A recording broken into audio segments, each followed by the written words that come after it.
atong kasaysayan sa miaging panahon, ang milagro batok sa rabies. Hulyo 6, 1885. Ibalik nato ang panahon ni adtong Hulyo 6, 1885 sa France. Usa ka 9 anyos nga bata nga si Joseph Mister ang gidala sa usa ka laboratorio human kini perting paaka o gikit-kit sa usa ka iro nga naay rabies. Niadtong panahona ang rabies usa ka siguradong sistensya sa kamatayon. Kung mapakan ka, mag-antos ka o mamatay gayon. Apan ang bangtugang siyentipiko nga si Louis Pasteur adunay sikretong hinagiban usa ka experimental nga bakuna. Ang problema sa mga mananap palang niya kini nasulayan ug wala lang niya kini nasulayan ug wala sukad sa tao.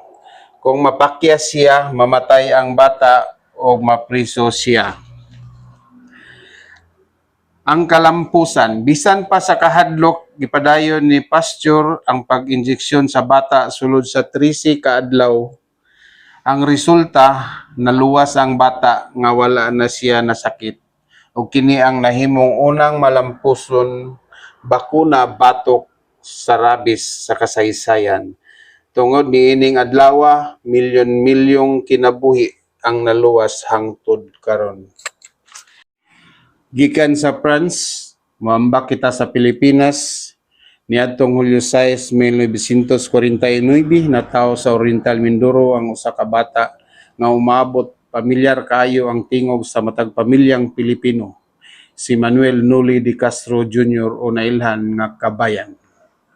Ang sikat nga tingog nagsugod isip mubo nga reporter sa radyo, ang iyang lawom madasigon ug usahay makapakurog nga tingog mao'y nagdala kaniya sa kinatumyan sa balita kinsa man ang dili makahinumdom sa iyang iconic nga linya sa TV Patrol nga magandang gabi bayan. Tungod sa iyang pagsalig sa katawhan gikan sa pagka-broadcaster, milabaw siya sa politika og nahimong numero 1 nga senador niadtong 2001 o nahimong Vice Presidente sa Pilipinas gikan sa 2004 hangtod sa 2010. O bisan pa man sa iyang kadungganan sa politika, nibalik ra gihapon siya sa iyang tinuod nga kasing-kasing ang paghatag og tingog sa masang Pilipino sa radyo ug telebisyon.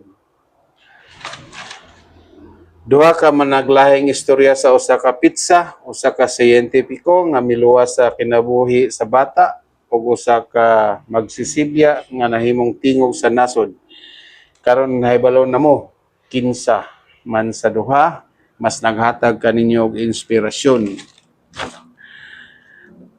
Ang balik tan-aw sa kasaysayan, ako si Julito Bihag Maglasang, ang inyong tigbalita. Maayong adlaw o maayong hapon kanatong tanan. Bow!